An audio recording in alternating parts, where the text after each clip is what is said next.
Sean bienvenidos güeyes a la cuarta temporada de Record of Ragnarok. Sé que en su momento ya había subido un video como este, pero claro, habían cosas que no me convencían de ese video. Así que básicamente tomen esto como un remake, pero de los buenos. Seguimos con los videos de Record of Ragnarok. Y luego de resumir la tercera temporada junto a todas las temporadas en un solo video, estoy seguro que muchos se quedaron con ganas de ver qué es lo que sigue, qué es lo que nos depara la cuarta temporada de este Ragnarok. La ronda 10, la ronda 11 y la que actualmente estamos viviendo en el manga, la ronda número 12, es lo que veremos en este resumen, sumando igual toda la trama de Odín junto a los dioses primordiales. Espero que disfruten este video y no olviden dejar su like y suscribirse para más historias y resúmenes.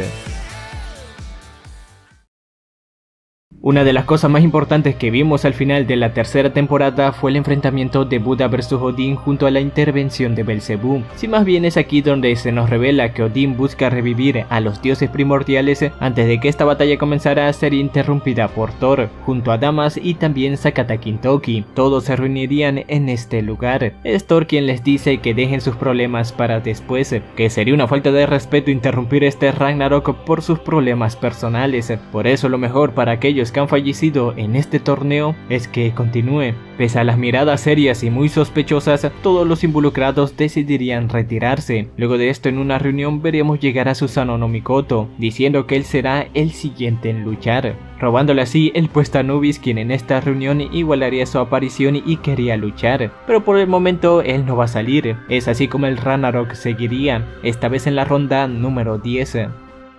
La arena del Ragnarok cambiaría por completo, esta vez siendo Kyoto a finales del periodo Edo. Este dios es conocido por ser el dios de la espada. Derrotó una serpiente de 8 cabezas. De dicha serpiente nacería una espada legendaria que empuñaría para matar a otros dioses malvados. La deidad más poderosa, veloz como un rayo y tan feroz como una tormenta. También conocido como el destajador de dioses. El 10º representante para el bando de los dioses lleva por nombre Susanoo no Mikoto. En la historia de Japón hubo una época donde los hombres hacían hervir su sangre de pasión, donde las ideas y espadas chocaban. A finales del periodo Edo surgieron grandes espadachines, pero ¿quién de todos ellos era el más fuerte? Este humano es conocido por ser un demonio con la espada, el destajador más fuerte de la humanidad. El 10º representante para los humanos lleva por nombre Okita Souji. Así es como empezaría la ronda 10 del Ragnarok, el destajador más fuerte de la humanidad versus el destajador más fuerte de los dioses.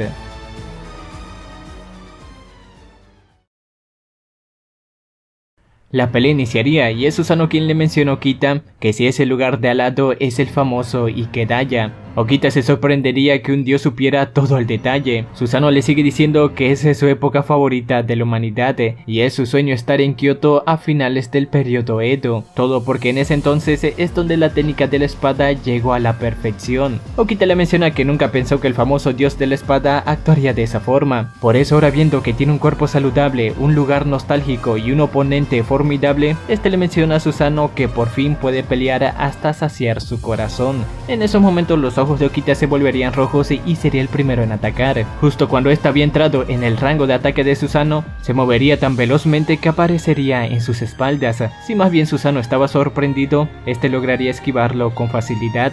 Okita seguiría atacando y es ahí donde el dios usaría su espada para defenderse y atacar también. El humano se apoyaría en sus piernas para saltar e intentar cortarle la cabeza. Aún así Susanoo volvería a defenderse bien y mandaría volar a Okita. Okita empezaría a dar vueltas por los tejados y atacaría de nuevo. Se nos dice que los ojos rojos de Okita simbolizan la euforia que éste siente, donde sus órganos y su fuerza se incrementan a niveles asombrosos. Okita volvería a atacar con algo llamado 3 fases, pero no sería suficiente para dañar al dios. La funda de la espada de Susanoo sería destruida y este revelaría uno de los mayores tesoros divinos de los dioses, básicamente la espada perfecta. Okita reconocería que esa espada es muy hermosa, pero sobre todo le menciona que esta espada es conocida como la espada celestial cazademonios. Susanoo tomaría una postura inusual poniendo su espada por enfrente, algo que hizo especular al público sobre qué clase de postura es esa, pero los que reconocerían esta postura sería el mismo Okita y Sasaki Kojiro, quienes sabían que esa postura era era la perfecta de un espadachín. Susanoo por su parte le diría: Okita, enséñame todo lo que tienes. Okita intentaría atacar y atacar, pero simplemente la defensa de aquel dios era impenetrable. Susanoo le menciona que sus ataques han sido espléndidos, cosa que Souji le dice que realmente se está divirtiendo en esta batalla. En ese momento Okita bajaría su espada tomando una postura sin forma. Todos quedarían confundidos, pero Sasaki es quien explica que seguramente es una postura que desarrolló en su forma natural. Es en esos momentos donde la espada de Okita alcanzaría al dios, conectando así el primer golpe de esta pelea. El dios Izanagi le encargaría a Susanoo que gobernara parte de la tierra y su deber era derrotar a cualquier monstruo problemático de ese entonces. Así es como empieza su pasado. Pero un día la visión de Susanoo sobre los humanos cambiaría. Este se había encontrado con un monstruo donde unos niños estaban siendo atacados, pero uno de ellos, intentando proteger a su hermana, le haría frente a aquel monstruo con lo que parecía ser una espada. Si más bien Susanoo admiraría la valentía de aquel chico, este sabía que no iba a ganar, pero para sorpresa de Susanoo, aquel chico había logrado derrotar a aquel monstruo. Susanoo se acercaría al chico mencionándole qué fue lo que pasó, cosa que este le responde que todos empezaron a admirar al dios Susanoo y que muchos están empezando a desarrollar su técnica con la espada porque quieren ser como él. Esto para el dios sería algo muy conmovedor, ya que para el propio Susanoo su espada era un tesoro divino. Susanoo llamaría esto el arte de la espada. Por primera vez en la historia, un dios se arrodillaría ante un simple niño, pidiéndole que le enseñara ese arte. Esta acción de aquel dios sería mal visto por sus hermanos, porque todos ellos eran unos nobles. Susanoo estaba convencido de que su pasión era aprender el arte de la espada, así que su hermana Amaterasu, luego de comprender lo que significa para Susanoo todo esto, les daría permiso en aprender ese arte, pero con dos condiciones. La primera es que sería desterrado de su postura como noble, y la segunda es que no tendría la disposición de interactuar con los humanos. Es así que durante los siglos Susanoo emprendería su viaje como un ave sigilosa, aprendiendo y practicando el arte de la espada.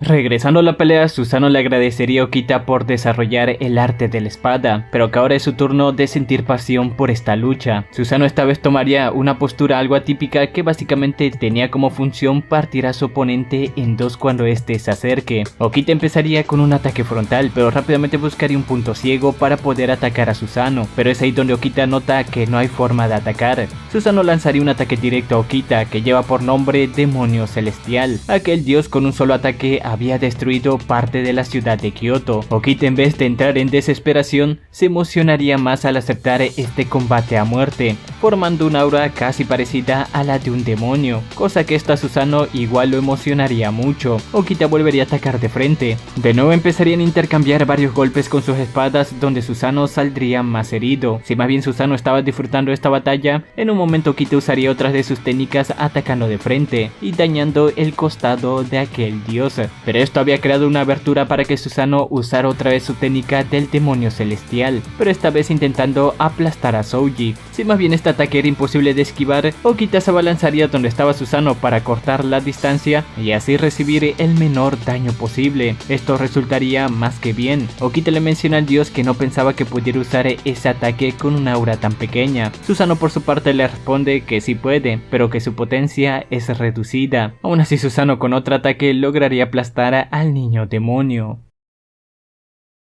Okita, pese a sus heridas, se volvería a poner de pie mencionando que aún no ha cumplido la promesa que le hizo a Kondo. Por eso no puede morir sin antes dar todo en esta lucha. El pasado de Okita se remonta en Kyoto a finales del periodo Edo, donde este se disculparía con Kondo por haber echado a perder el entrenamiento con los demás, porque otra vez el niño demonio se salió de control. Kondo por su parte le diría que no se preocupe, que lo aceptó así desde el momento que lo reclutó, pero sobre todo le menciona que un samurái siempre es aquel que pelea a muerte con una sonrisa. Al final la promesa que Okita le haría a Kondo es que se convertirá en un verdadero samurái en vez de ser solo un demonio asesino. Pasarían los años y Okita se convertiría en el líder del primer escuadrón de los Shinsengumis, siendo considerado uno de los espadachines más fuertes del periodo Edo, aunque el destino sería muy cruel con Okita, ya que cuando más lo necesitaban, este había sido víctima de una enfermedad mortal. Aún así, pese a esto, Okita seguía blandiendo su espada. Un día, Okita hablaría con el Onigo, una entidad que se formó por su espíritu de lucha. Es esta entidad la encargada de darle la fuerza de un demonio, pero también era la encargada de acabar con su vida lentamente. El Onigo le diría a Soji que todo se acabó,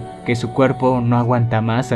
Okita ante estas palabras se negaría a morir, diciendo que aún no ha cumplido su promesa con Kondo. Pese a sus esfuerzos, al final Okita terminaría muriendo. Regresando a la batalla, Okita emanaría un aura diferente, en esta ocasión uno de sus ojos volviéndose azules. Este menciona que ahora todo será distinto, ya que al tener un cuerpo sano puede usar al Onigo con todas sus fuerzas. Aquella entidad le diría a Okita que incluso si vence a Susanoo, él va a morir, pero que no se preocupe por eso, porque eso significa ser un samurái. Susanoo con lágrimas le dice a Soji que ha valido la pena esperar por este momento, ya que está seguro que su destino era pelear con él. Por eso le da las gracias. La valquiria de Soji aparecería asegurando que no tema en blandir su espada con todo el corazón. Okita sería el primero en atacar, cosa que Susanoo se defendería con su espada y procedería a darle un golpe a Okita, pero este último lograría esquivarlo. Susanoo admiraría la velocidad de Okita diciendo que realmente es el mejor de todos, cosa que le agradece por ayudarlo a llegar a la cima. Luego de que sus espadas chocaran durante bastante tiempo, el primero en acertar un golpe mortal sería Okita, quien destruiría la espada de Susanoo y aparte terminaría con heridas muy graves.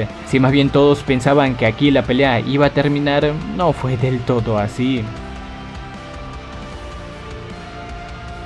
Susanoo no Mikoto, entendiendo muy bien el arte de la espada, alcanzaría la cúspide blandiendo y utilizando algo llamado la espada invisible, una donde solo un dios es capaz de llegar. Con esta espada cortaría parte de los huesos de Okita. Susanoo le menciona que la batalla aún no ha terminado. Okita estaría de rodillas mientras se nos explica que esa espada de Susanoo igual tiene un costo demasiado grande, y es que dicha espada fue desarrollada por la humanidad, pero aquellos humanos murieron cuando pudieron ejecutar ese arte con la espada, cosa que con Susanoo no sería la excepción, pero al ser una deidad podía soportarlo más tiempo. Okita se volvería a poner de pie diciendo que esa espada realmente le causa emoción. Susanoo le diría a Okita que fue un honor pelear con él, cosa que Soji le responde que para él igual fue un gran honor. Los dos adoptarían una postura distinta, cosa que Susanoo el primero en hacer su ataque partiendo en dos a Soji. Si más bien parecía todo perdido para la humanidad, este en su último respiro lograría llegar hasta donde estaba el dios, pero Susanoo lograría retroceder.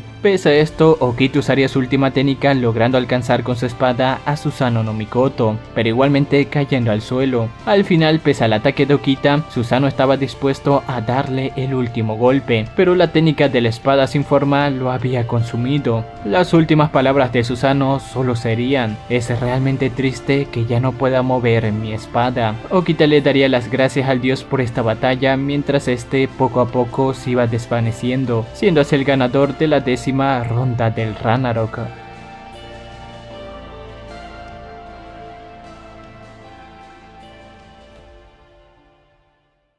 Luego de esta batalla, Gold sería secuestrada por Nostradamus, llevándola al mismísimo inframundo. Es aquí donde vemos a Sigurd, ya que Nostradamus es su cuidador por órdenes de Odín. Si más bien esto haría que dudemos de Nostradamus, pues realmente busca ayudar a la humanidad, por eso se llevó a Gold ahí. Sigurd es quien nos contaría toda la verdad de Odín y de los dioses primordiales. Bajo las palabras de Sigurd, o Siegfried como le quieran llamar, es que existen 88 dioses primordiales, dioses que eran muy fuertes, eventualmente crearon todo el universo conocido, tanto el cielo como la tierra. De estos dioses nacerían más dioses. Entre estos 88 dioses primordiales, habían 4 dioses conocidos como los 4 pilares primordiales, dioses aún más fuertes de lo normal. Estos dioses primordiales serían el señor de la destrucción, Caos, el gigante primordial, Ymir, el emperador demoníaco, Satanás, y por supuesto el dios creador Odín. Estos 4 pilares llegaron a la conclusión de que los demás dioses no eran necesarios, por eso decidieron eliminar a todos esos seres que bajo sus ojos eran inferiores, esto con ayuda de otros 7 dioses primordiales que apoyaban esta causa. Luego de una lucha intensa, llegó un momento donde los 77 dioses primordiales decidieron defender a los dioses normales, ya que no estaban de acuerdo con todo todo este exterminio, desencadenando así una gran guerra que se conocería como el Ragnarok original. Los 77 dioses primordiales sacrificarían su vida para defender a los otros dioses, combatiendo con los 4 pilares primordiales y los otros dioses primordiales que se les unieron. Esta batalla fue tan feroz y con mucha sangre derramada. Es ahí donde estos 77 dioses que poco a poco iban cayendo se dieron cuenta que no iban a poder ganar, ya que el poder de los 4 pilares los superaba por mucho. Los dioses primordiales que sobrevivieron a esta batalla llevaron a los 4 pilares primordiales a un campo desolado conocido como el fin del mundo. Es aquí donde los dioses primordiales, con el poder de Izanagi y una técnica llamada tejido del sellado, sacrificarían sus propios cuerpos y vidas. Todos los 4 pilares primordiales y los otros dioses que iniciaron toda esta rebelión fueron sellados para siempre. Es aquí donde el Ragnarok llegó a su fin. Eventualmente los dioses primordiales que aún seguían en pie fueron muriendo por el sacrificio antes mencionado y otros simplemente desaparecieron del todo. Si más bien este parecía ser el final de los 4 pilares primordiales, pues no era del todo así, ya que estos decidirían dejar algo muy importante afuera del sello para que puedan ser resucitados en un futuro. Los 4 pilares dejarían su divinidad fuera del sello para que en el futuro aquellos que se hagan con su poder puedan liberarlos. En palabras de estos mismos dioses, cuando aparecieran aquellos seres dignos de sus poderes, es ahí donde ellos volverían a despertar. Es así como nacerían estos objetos tan importantes, siendo los 4 tesoros de la calamidad.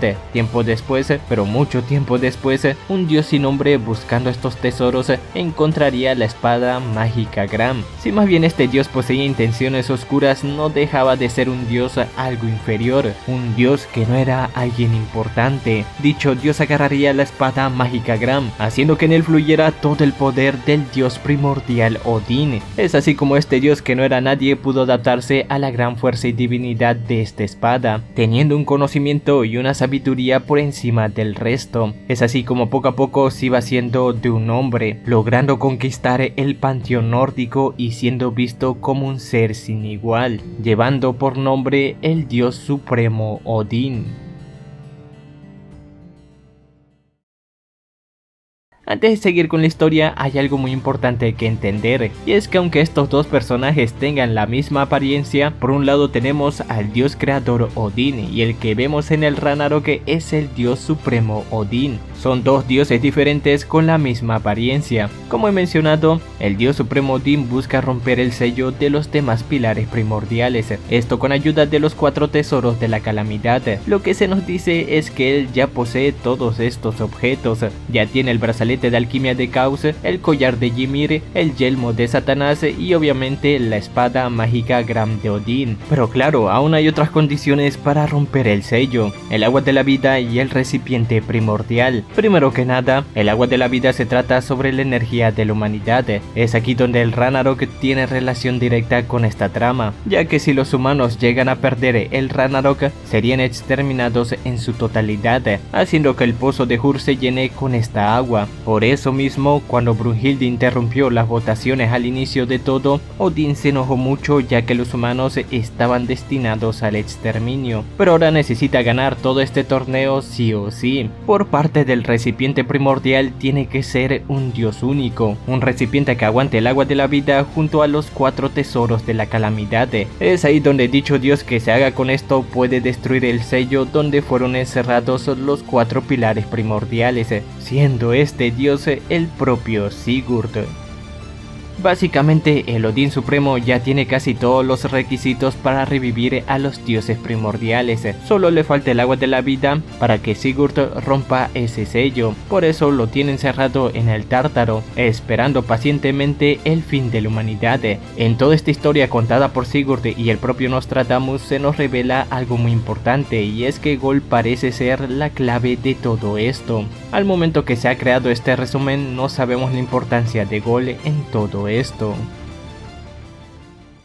Luego de la derrota de Susanoo no Mikoto y de la revelación de los planes de Odín junto a la importancia que tiene este Ragnarok, se nos presentaría la ronda número 11, donde Brunhilde hablaría con Loki para que sea el siguiente en luchar. La Valkyria Razgris también iría en busca de Simohaya, dando inicio así a esta nueva ronda del Ragnarok.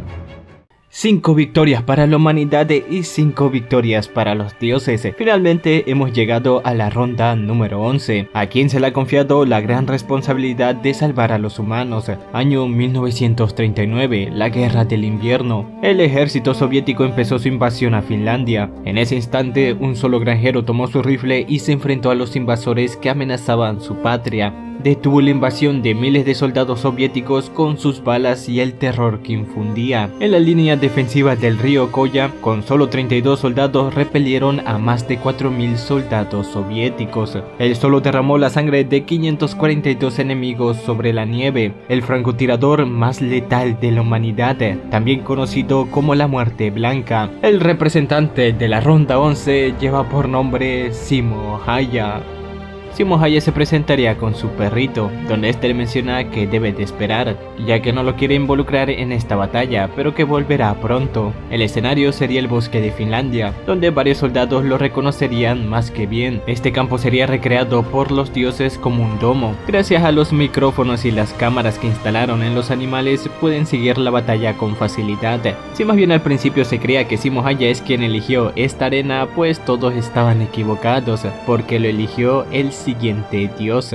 La música se apoderaría del escenario, siendo esta la cabalgata de las valquirias. Aquel dios empezaría a descender del cielo. Se nos menciona que este dios es el más malvado y astuto del panteón nórdico. Engaña a los dioses, los seduce y los traiciona. Lo que trae consigo es la destrucción del mundo. Todos admirarían los pasos de esta deidad al momento de su presentación. Este dios es el farsante, el más astuto y temido del cielo. El siguiente representante por parte de los dioses lleva por nombre Loki.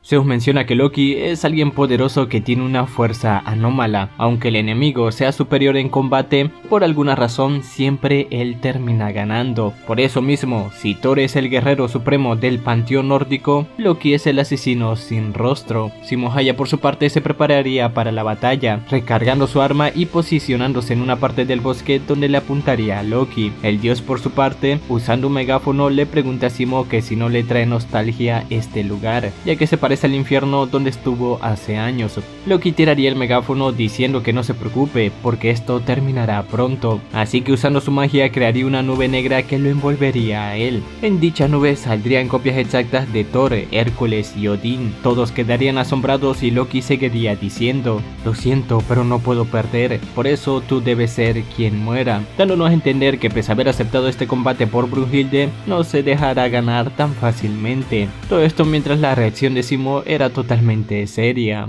Loki rápidamente con sus clones empezaría a buscar a Simo, destruyendo parte del bosque y arrasando todo a su paso. Simo Haya se movería a través del bosque, escondiéndose como un buen francotirador. Esto haría que el dios nórdico le perdiera la pista, así que resignándose menciona que si sigue así no podrá encontrarlo. Por eso usaría su arma divina, que viene siendo su anillo del bufón. Loki volvería a usar esta habilidad creando una nube negra, pero esta vez en vez de ser solo un clon de cada uno de los dioses respectivos, serían muchos más clones, siendo hasta este punto incontable para el propio Heimdall, todos con el objetivo de encontrar a Simo Haya y acabar con él. Mientras que Loki se quedaba atrás, todas sus tropas empezarían desesperadamente a buscar a Simo. Loki explicaría cómo funciona su habilidad.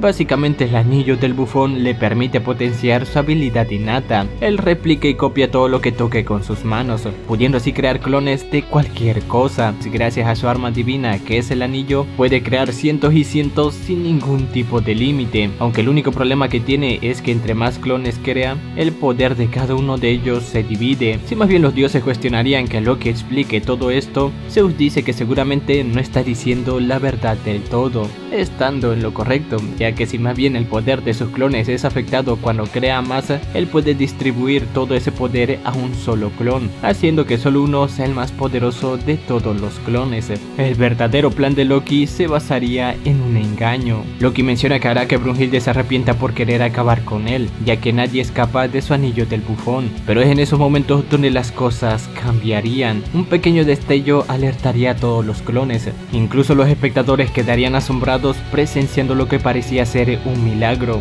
Simo Hayah disparó con su rifle al doble de la velocidad del sonido. En ese fugaz instante, la bala que disparó se fragmentó como si de innumerables lirios se tratara. Todos los clones de Loki empezaron a caer de un solo disparo. Incluso la copia potenciada no aguantó. Loki se daría cuenta de lo fuerte que es aquel humano, aunque podríamos notar que Simo empezaría a toser sangre.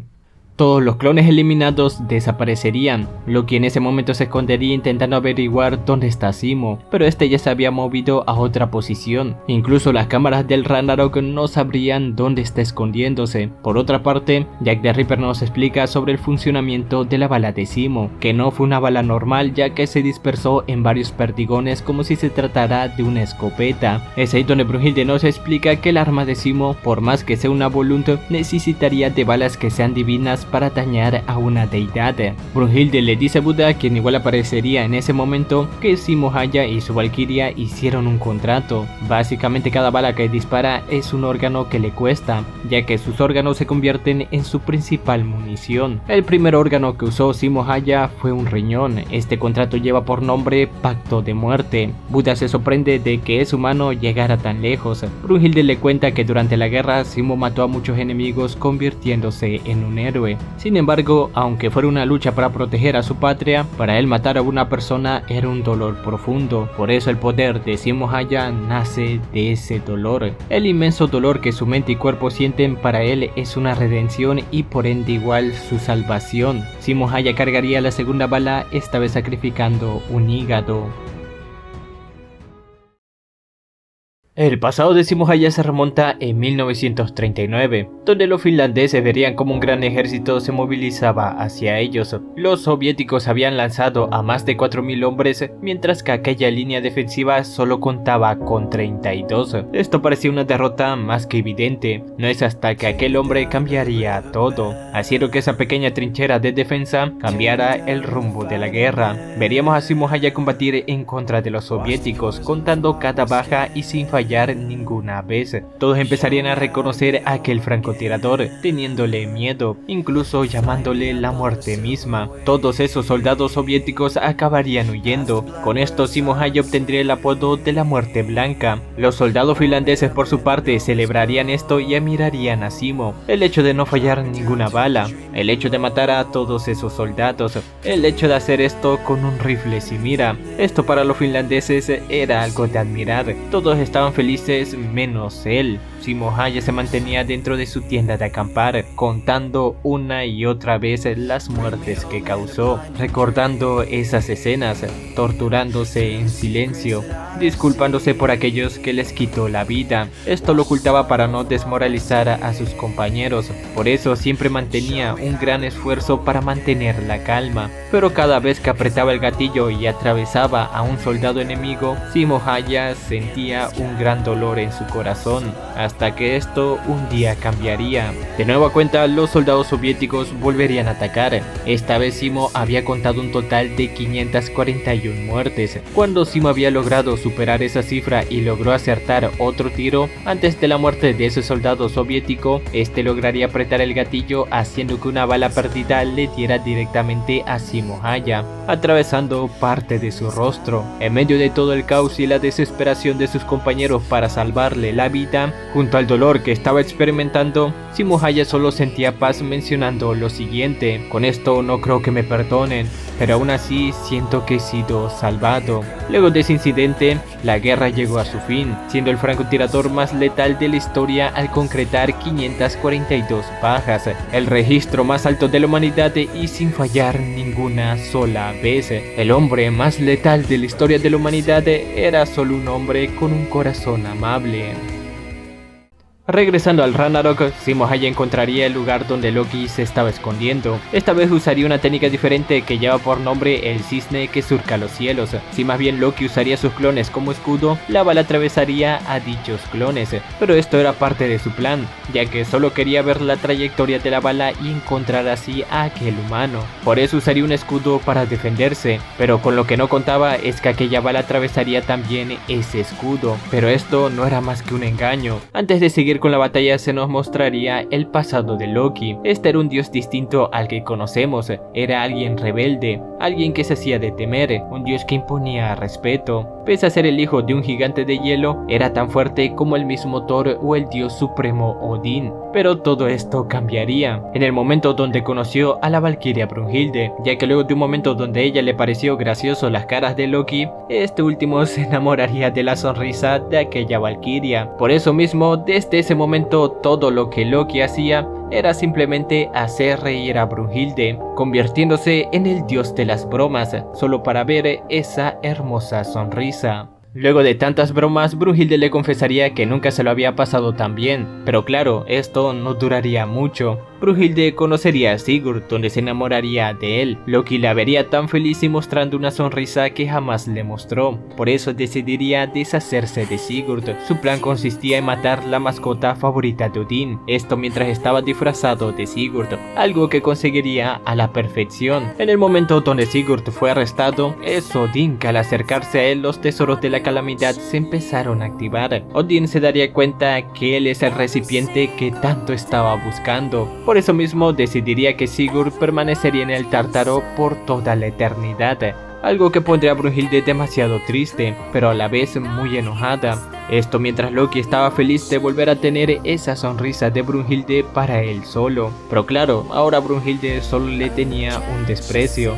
Pese a todos los esfuerzos de Loki para que ella volviera a sonreír, nunca lo hizo. Durante todo este tiempo, Brunhilde nunca volvería a sonreír, cosa que Loki se obsesionaría con ella de unas formas demasiado raras, hasta el punto de crear una muñeca parecida a Brunhilde. Pese a todos sus esfuerzos, sus chistes y sus bromas, ella nunca le volvió a sonreír. Volvemos a la batalla donde Loki había recibido un disparo en la cabeza, pero este justo estaba camuflado en uno de los conejos a las espaldas de Simo. Aquí se nos explica que Loki antes de atacar se había reemplazado por un clon, pero esto no es todo, ya que el poder de Loki tiene otras habilidades. En primera es capaz de compartir el rango de visión de sus clones, y en segunda también tiene la capacidad de crear un portal en sus clones, pudiéndose así mover a través de ellos. Sin más opciones, ya que su anillo del bufón lo tenía el clon que mató Simo Hayek, atacaría con una copia de Hércules a las espaldas de Simo. Por otro lado, Simo Hayek sacrificaría su vaso, disparándole en los puntos vitales a ese clon, pero justamente aparecerían otros clones junto a Loki, pero esto no era más que un engaño. Se nos revela que el verdadero Loki estaba dentro del clon de Hércules, acorralando así a la Muerte Blanca, esperando el momento para atacar y acabar con él de una vez por todas. Jack nos dice que los últimos 7.49 segundos de esta batalla fueron una obra maestra, así que remontándonos a esos 7 segundos, pasarían algunos segundos donde Loki solo esperaba que Simo se diera la vuelta, pasarían 1.24 segundos, pero Simo no le apartaría la mirada al clon de Hércules donde Loki estaba escondido, pasarían 3.35 segundos, Simo recargaría su arma de nuevo con toda la decisión de volver a disparar, mencionando que él nunca olvidará el dolor de disparar a una vida. Loki estaba totalmente confundido, pensando que como supo que estaba dentro del clon de Hércules. Pasarían 5.68 segundos. Al ver que Simo estaba a punto de disparar, este decidiría teletransportarse en donde estaba un clon de un ave. Pasarían 6.28 segundos. Loki, totalmente enojado por la situación, sacaría unas cuchillas de sus manos diciéndole a Simo que tiene que morir. 7.45 segundos. Simo Hayek se daría la vuelta disparándole al Loki original. 7.48 segundos. La cuchilla de Loki lograría rozar a Simo Hayek. 7.49 segundos. La bala impactaría en la cabeza de Loki.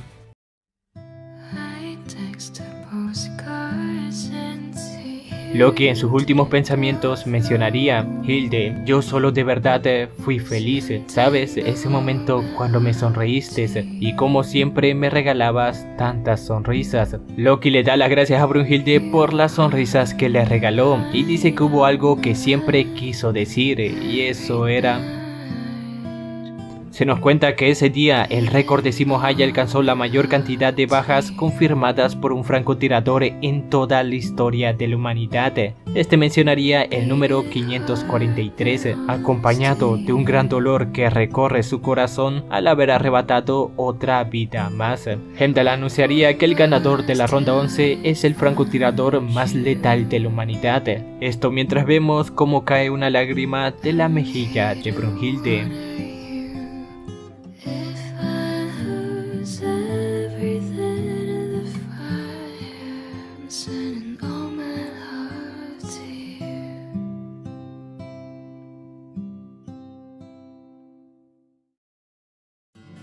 Siguiendo con el capítulo, las noticias llegarían hasta el Tártaro, donde Gol revelaría que el ganador de la ronda fue Simohaya. Esto en parte pondría triste a Sigurd, más que nada por las vidas que está sacrificando Brunhilde. Nostradamus por su parte mencionaría que con esto los dioses están contra las cuerdas y el plan de Odín igual está a punto de fracasar. Regresando con Brunhilde, ella luego de despedirse de Loki se encontraría con Odín. Este le preguntaría cuál es su objetivo. Ella, soportando toda la presión que emana aquel dios nórdico, le contesta que solo lo hace para salvar a la humanidad, pero Odín sabe que no es solo eso, ya que se enteró de lo que realmente quería hacer. Brunhilde con una gran sonrisa le reafirma que lo que quiere es acabar con él. Odín le menciona que si realmente cree que lo puede matar y más si es por amor, cosa que Brunhilde le dice que así es. Odín solo se empezaría a reír contestándole que él se quedará con Sigurd, ya que es el recipiente que necesita para revivir a los dioses primordiales y que nadie se va a interponer en su camino. Mi ambición y mi objetivo son más grandes que cualquier cosa, diría Odín. Brunhilde le preguntaría sobre su verdadero objetivo, qué es lo que busca luego de revivir a los dioses primordiales, cosa que Odín le dice que lo que realmente busca es destruir todo, creando lo que vendría a ser el fin del mundo. Por eso será el siguiente en luchar, buscando ver quién es más fuerte, si la locura de Brunhilde o su ambición que lo mueve. Brunhilde, al escuchar estas palabras, le responde que estuvo esperando este momento. Ella elegiría al siguiente luchador, que desde un inicio ya tenía en mente.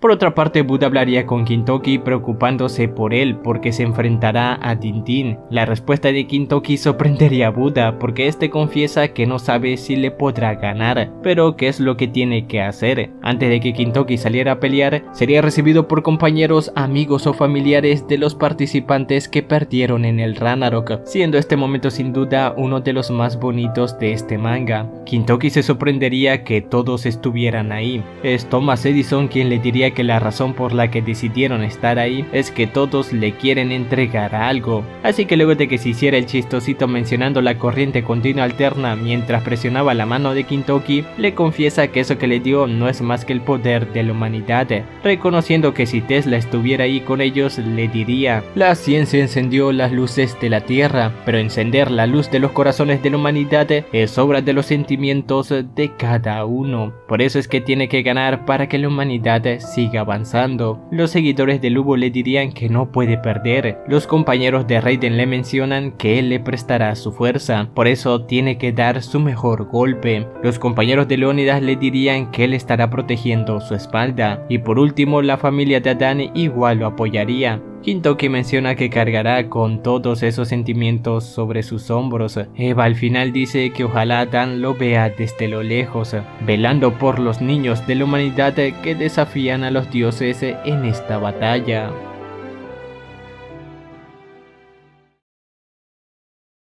¿Cuál es la naturaleza de este hombre? ¿O acaso es una bestia? Érase una vez aquel niño que se decía ser hijo de Yamamba. Cuando era pequeño derribó un oso. De adulto derrotó al mismo Shuten con una fuerza sin igual. Con un hacha se convirtió en uno de los 4 guerreros más fuertes de la era Heian. Esta vez su desafío no es cazar demonios, sino matar a un dios. Su poder hace temblar a los cielos. El siguiente luchador por el bando de la humanidad lleva por nombre Sakata Kintoki. Loki. Zeus esta vez iría hacia donde estaba Brunhilde, cuestionándole que si su peleador podrá hacer algo en contra del dios supremo Odín. Cosa que Brunhilde menciona que siempre estuvo en su mente elegir a Kintoki, y más con el poder de su valquiria. Todos los humanos sentirían una gran confianza, por eso, luego de millones de años de existencia de la humanidad, esta sería la primera vez que sintieron que podrían superar la voluntad de los dioses.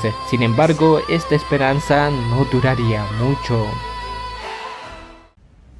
Veríamos a Odín desde los cielos descender como si fuera un ángel. Heimdall menciona que pese a la presión que siente no abandonará la arena ya que su propósito es primero. Heimdall empezaría la presentación de Odín mencionando que se deben fijar bien en esa figura, recibir y darle la bienvenida a este augusto ser. Gobierna la guerra y la muerte, conoce todos los misterios del mundo, el dios supremo que incluso otros dioses temen, el trascendente del cielo y la tierra, el insondable. Todos los dioses empezarían a gritar su nombre con diferentes títulos. Heimdall nos seguiría mencionando que aquel que lo desafíe, aquel quien se atreva a enfrentar cuando alce la punta de su lanza, inevitablemente morirá. Las alas de este dios resultarían ser sus cuervos, algo que sí me dio un poco de risa, donde les menciona a la humanidad que deben de arrodillarse. Esto mientras aquel dios cambiaría a su verdadera forma. El más fuerte guerrero de los cielos lleva por nombre Odín.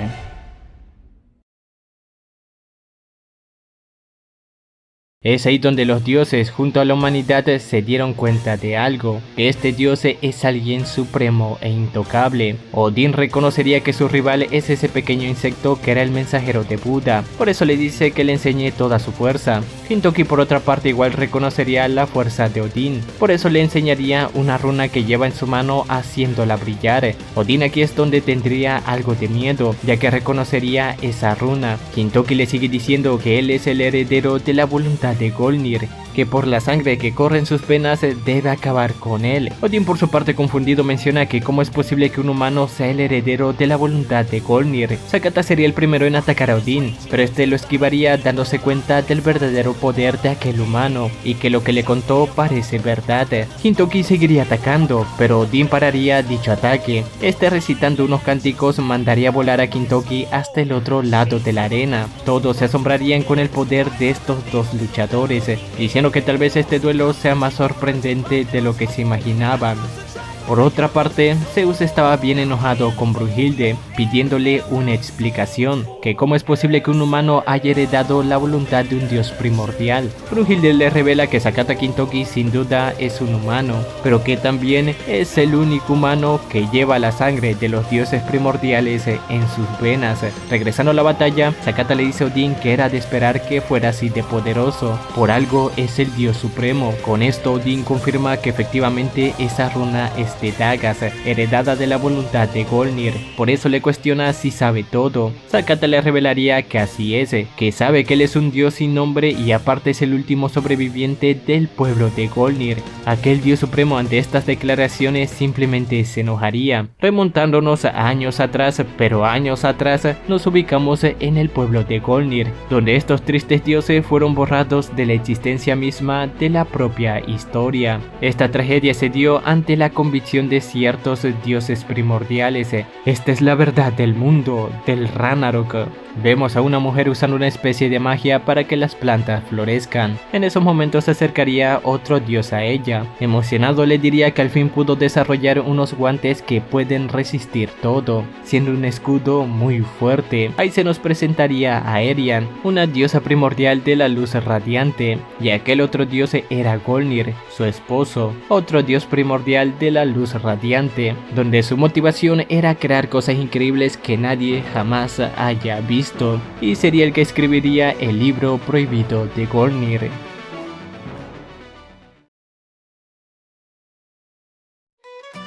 Como la batalla 1 ha terminado, no me quiero enredar mucho en esta parte del resumen, además que tengo planeado hacer un video aparte, pero básicamente los últimos 3 capítulos que han salido del manga de Shumatsu no Valkyrie nos cuenta todo el pasado de Golnir junto a las motivaciones que llevaron a Odín a hacer lo que está haciendo en el Ragnarok. Toda la verdad se remonta antes de que los 7 dioses primordiales que querían exterminar a los demás dioses fueran sellados. Esta batalla conocida como el Ragnarok original se nos dice que fue una de las más feroces, donde estos 7 dioses eran imparables. Todos los demás dioses primordiales simplemente no le podían hacer nada a estos otros dioses. Es Golnir que luego de experimentar varios inventos en ellos, sugirió algo más: sellar a estos dioses para siempre. Por eso inventó el Gleipnir, donde usaría la energía de todos los dioses primordiales para sellar a los 4 pilares primordiales y los demás dioses que igual los estaban ayudando. Como sabemos, esto salió a la perfección, pero claro, esto le costó la vida a varios dioses primordiales,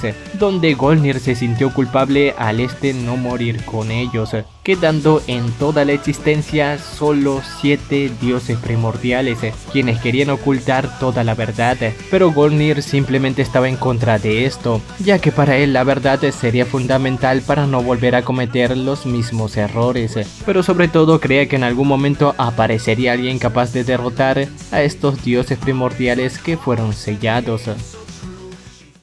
Golnir sería encerrado pero posteriormente liberado por sus seguidores, donde ellos permanecerían ocultos gracias a los inventos de Golnir. En su última voluntad inventaría un libro donde estaba escrito toda la verdad, sin excepción alguna. Golnir daría su vida por eso mismo, haciendo que dicho libro tuviera el poder de reencarnar en otras escrituras, donde la verdad no se podía destruir. Es ahí donde conoceríamos a Odín, en ese entonces conocido como Berg, alguien fanático de esta historia. Luego de saber de dónde proviene la enfermedad de su abuelo y con el afán de ayudarlo, saldría de la barrera que ocultaba el pueblo de Golnir, un fatal error, ya que pese al salir al mundo exterior por primera vez, nadie conocía la historia verdadera en los cielos, asumiendo así de manera ignorante que los dioses primordiales ya no existen. Por eso mismo la barrera que drenaba la vida de su abuelo ya no sería un problema, y el pueblo de Golnir sería libre.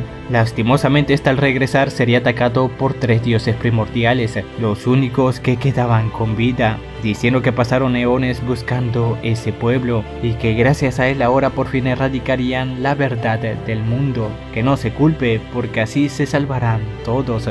Ver desapareciendo solo les diría que esperen, esto mientras una gran culpa se alojaba en su corazón. Hasta el momento estaríamos completamente al día con esta gran obra, conocida como Shumatsu no Valkyrie, o también como muchos les gusta llamarlo, Record of Ragnarok.